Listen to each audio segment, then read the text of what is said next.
Liberal reporter thought he could corner Clint Eastwood, but he never expected him to turn the tables. The lights in the studio burned bright, reflecting off the sleek black desk where Bryce Langford sat reviewing his notes for the third time. He wasn't just any journalist. He was a veteran of the game, known for his aggressive questioning and the way he could make even the most seasoned politicians stumble. He had built his career on it. Expose the contradictions, unravel the talking points, leave them scrambling. That was his strategy. And tonight, he had his sights set on Clint Eastwood. The Hollywood legend had been making waves lately with his outspoken conservative viewpoints that had ruffled liberal feathers across the entertainment industry. To Bryce, he was an opportunity, a chance to prove once again that right-wing narratives didn't hold up under real scrutiny. His producers had fed him everything he needed: clips of Eastwood's past interviews, social media mentions, every stance he had taken on hot-button issues. He had his angles mapped out: challenge him on policy, corner him on social issues, push him until he tripped over his own words. It had worked before. Hey folks, before we continue this intense showdown, make sure you hit that subscribe button and turn on notifications so you never miss our storytelling videos. Now let's get back to what happens when a reporter underestimates a legend like Clint Eastwood. The control room buzzed with energy. Producers adjusted camera angles, a floor manager gave countdown signals, and in the wings a makeup artist dabbed at Bryce's forehead one last time. He barely acknowledged it. His focus was locked on the chair across from him, the one that Clint would soon occupy. "He's not ready for this," he muttered under his breath, rolling his pen between his fingers. "He's never faced someone like me." A deep breath. The theme music kicked in, signaling the start of the segment. The screen behind him displayed the bold capitalized title, "Exposing the Right, an Unscripted Interview with Clint Eastwood." The camera light blinked red. It was showtime. But then something shifted the moment Clint Eastwood walked onto the set. Bryce expected nervousness, maybe a flicker of hesitation in his eyes, a rigid stance that betrayed unease. But instead, Eastwood moved with the kind of confidence that could only come from decades in the spotlight. Shoulders back, head high, his weathered face revealing nothing as his piercing eyes surveyed the studio. He slid into his chair like he'd done this 1,000 times before. No fidgeting, no awkward glances toward the cameras. He offered a polite nod, settling into his seat with the calm demeanor of a man who had nothing to prove. Bryce's usual smirk flickered for a moment, but he quickly recovered. He still had control. "Clint, thanks for being here," he began, his voice even, professional. "Thanks for having me, Bryce," Eastwood replied, his voice carrying that familiar gravelly tone that had commanded respect across 6 decades in Hollywood. His expression remained unreadable. The producers had lined up a segment full of hard-hitting questions, each one designed to force a defensive response. Bryce wasted no time. "You've positioned yourself as something of a maverick in Hollywood," he started, eyes scanning his notes. "But a lot of people say that you're simply clinging to outdated ideals with nothing new to offer. What do you say to those critics who believe you're just an old man shouting at clouds?" A classic opening move. Frame him as irrelevant, force him to prove otherwise, make him scramble. But Eastwood didn't blink. Instead, he leaned forward slightly, his gaze intensifying. "It's interesting," Eastwood said, his voice calm but carrying weight with each syllable, "how when actors speak out with progressive views, they're called brave and politically engaged. But when someone like me speaks up, suddenly we're out of touch. Seems like a bit of a double standard, don't you think?" The response was so direct, so perfectly delivered, that Bryce hesitated for a fraction of a second. He wasn't used to being thrown off balance this early. He adjusted, shifting gears. "That's not what I'm saying," he countered smoothly. "But let's talk about your recent comments. You've been vocal in your opposition to certain progressive economic measures that many Americans support. Why should people listen to a multimillionaire actor telling them what's best for their financial futures?" Another trap. Make him seem out of touch with regular Americans. But again, Eastwood didn't flinch. "People don't just support ideas because they sound good," he said, leaning forward slightly. "They support what actually works. And if you look at the states and cities that have implemented these so-called solutions, you'll see higher costs of living, more businesses leaving, and fewer opportunities for the average American. People deserve real solutions, not just feel-good slogans that don't deliver. Bryce tightened his grip on his pen. The audience couldn't see it, but he could feel control slipping. Not completely, not yet, but the dynamic wasn't playing out the way he had planned. He glanced at the screen in front of him. The live comments were already flooding in. Some viewers were nodding along with him, but others were clearly engaging with Eastwood's arguments. That was a problem. The Hollywood icon wasn't supposed to be winning people over. But Bryce wasn't done yet. He still had tricks up his sleeve. Bryce forced a quick smile, a practiced move to mask the slight miscalculation in his opening attack. This wasn't the first time an interviewee had pushed back, but something about Eastwood's approach felt different. He wasn't defensive. He wasn't scrambling. He was in control. Fine. Time to turn up the heat. Bryce leaned forward slightly, voice steady but pointed. Mr. Eastwood, let's be honest. Your generation's conservative values seem increasingly out of step with younger Americans. A majority of them reject traditional conservative policies on issues like climate change, healthcare, and social justice. When you speak, aren't you just preaching to a shrinking, aging audience? The phrasing was deliberate, back him into a corner, make him admit defeat. But again, Eastwood didn't hesitate. Bryce, if we're being honest, he shot back, his tone calm but firm, then let's actually be honest. Young people aren't rejecting conservative values. They're rejecting a caricature of conservatism that's been fed to them. If all they ever hear is a media narrative that paints one side as villains and the other as saviors, of course, they'll lean left. The problem isn't the message, it's the messengers. The way he delivered that last line, unshaken, deliberate, with just enough of that Eastwood intensity, made Bryce shift in his seat. The actor wasn't just responding, he was taking control of the conversation. Still, Bryce wasn't ready to give up ground. Time to go personal. He glanced at his notes, then at the camera. Some have criticized your rhetoric in recent years as being divisive, he said, voice carrying an air of concern. You've made strong comments about Hollywood and the media, calling certain outlets propaganda machines. Do you think that kind of language helps bridge divides? Or are you just feeding into the partisanship that's tearing the country apart? That was supposed to hit, make him sound extreme, make him backpedal. But Eastwood didn't. Instead, he let a small knowing smile cross his lips, the kind that had intimidated countless antagonists across his film career. I find it interesting, Bryce, that when someone like me calls out bias in the entertainment industry, it's labeled divisive, Eastwood replied. But when Hollywood puts out politically charged content that paints half the country as backwards or evil, it's called art or speaking truth to power. If people have lost trust in institutions, maybe those institutions should take some responsibility for that. Bryce exhaled through his nose just enough to steady himself. He had seen politicians dodge, deflect, pivot, but this was different. Eastwood wasn't dodging. He was swinging back with the precision of someone who had spent decades crafting dialogue and delivering it with impact. The control room was quiet. No one dared interrupt the live broadcast. The tension between the two was almost palpable, and Bryce knew that audiences across the country were glued to their screens, waiting to see who would crack first. His earpiece crackled. One of the producers whispered a reminder, "Stay on offense." He nodded slightly, eyes back on Eastwood. But this wasn't over. Bryce still had one more play, and this time, he wasn't holding back. Bryce could feel it now, the shift in power. This wasn't going according to plan. He had prepared to grill Clint Eastwood, to push him into a defensive posture where he would stumble, fumble, or at least give him a sound bite that could be clipped and circulated. But the screen legend wasn't playing the role he had assigned him. His producer's voice crackled again in his earpiece. "Tighten the grip. Push him. Fine. Time to abandon subtlety." He leaned in, adjusting his tone to something colder, more surgical. "Mr. Eastwood, let's cut through the talking points. You've criticized Hollywood for pushing narratives, but isn't that exactly what you do in your films? You present yourself as a truth teller, yet you're part of the same entertainment machine you claim to oppose.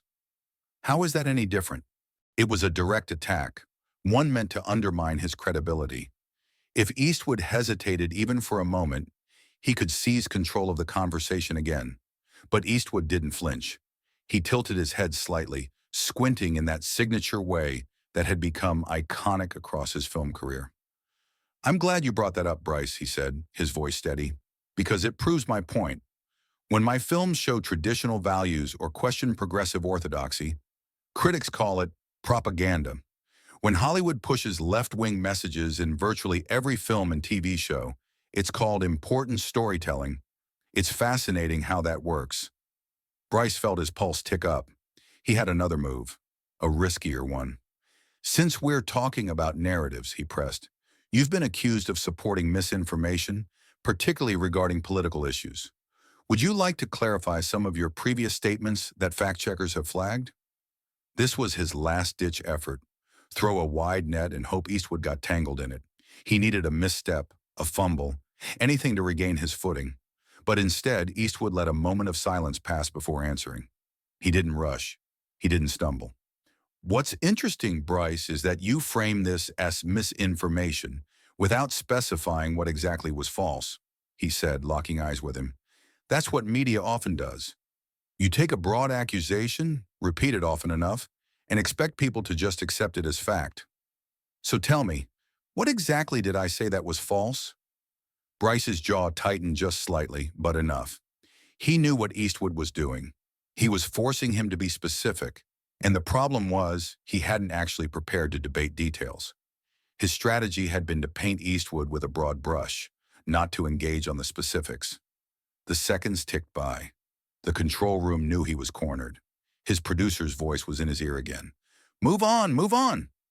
He swallowed and forced a small smirk, trying to make it seem like he wasn't affected.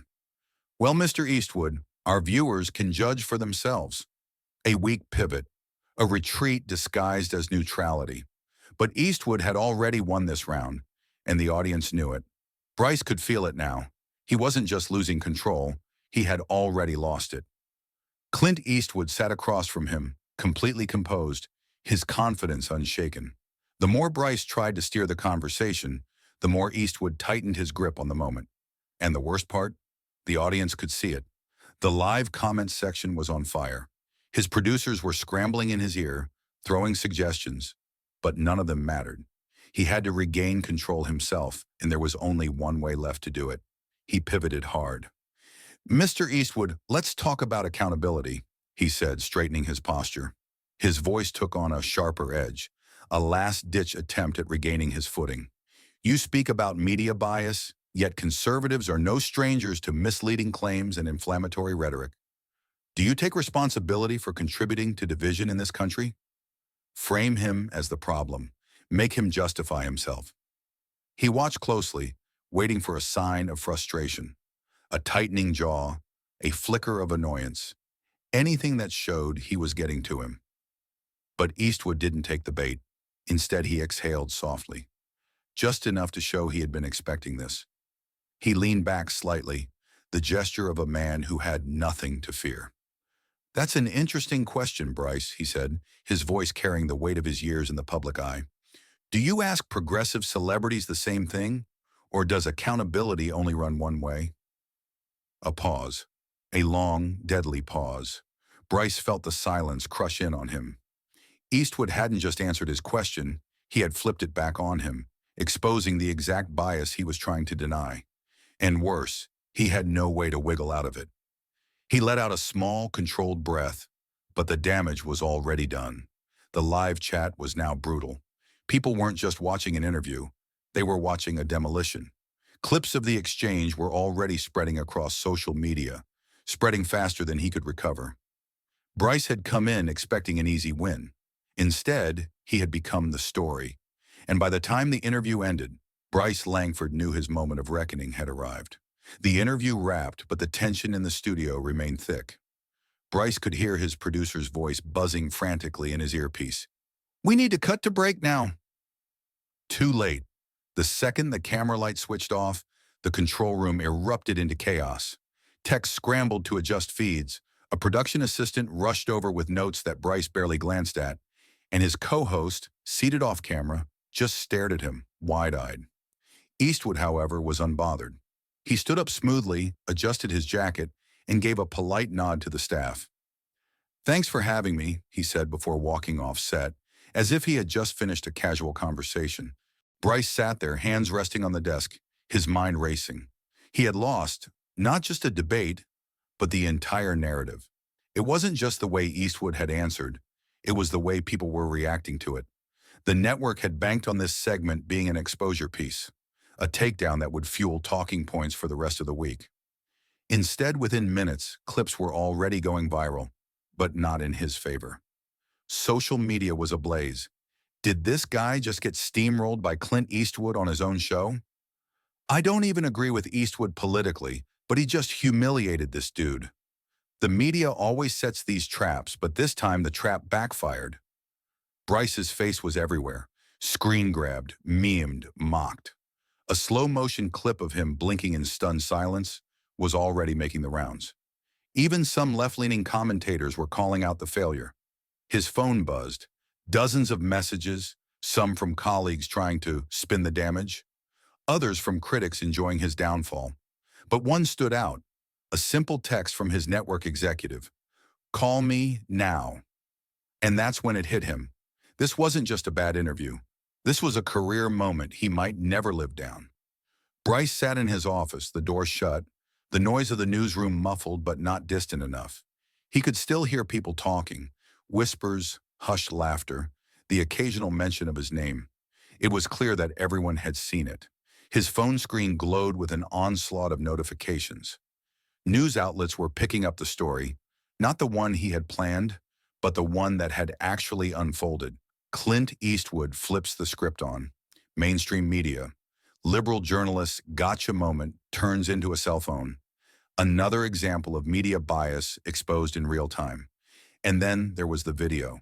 It was everywhere, not just the full interview, but clipped, edited, dissected from every angle. Some accounts had overlaid dramatic music. Others had added captions like, "When the trap backfires." Even pundits from his own side were struggling to spin it.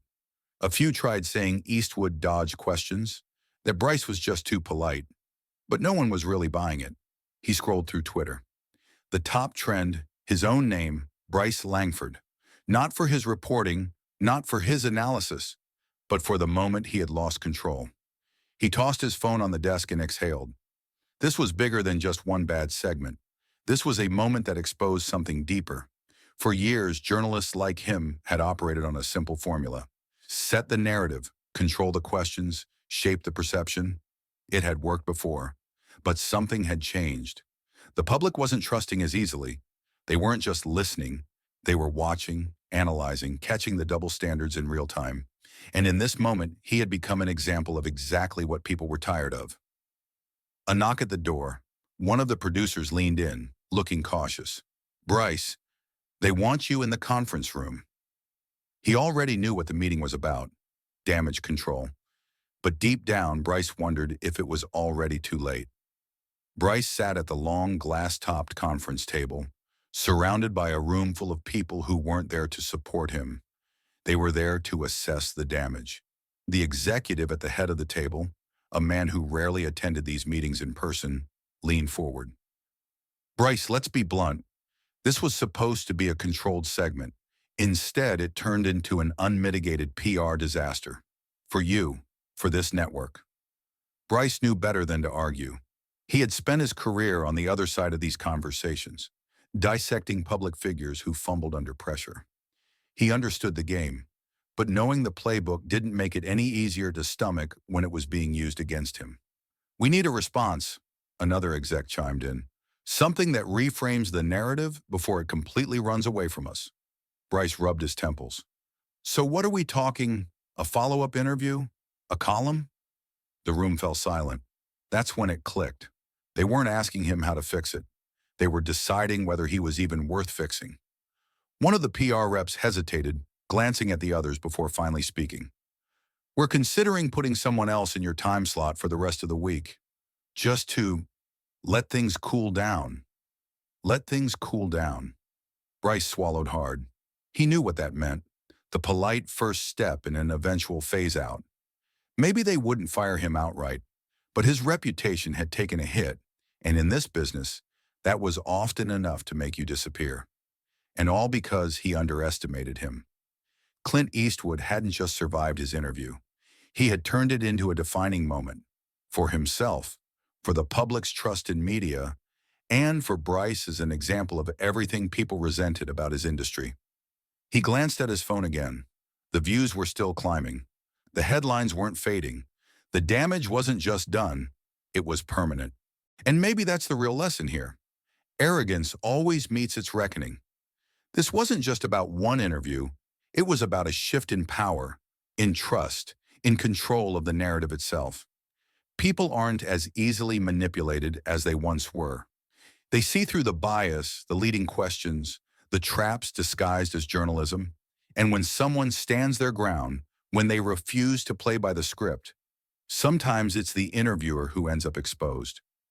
As Bryce walked out of that conference room, his career hanging by a thread, he couldn't help but think about Eastwood's parting words, words that hadn't made it to air, but stayed with him nonetheless. You know, Eastwood had said quietly as they were removing their microphones, in all my years of making movies, I learned one thing. The audience is smarter than we give them credit for. They can spot a fake a mile away. And in that moment, Bryce knew he had been the fake all along.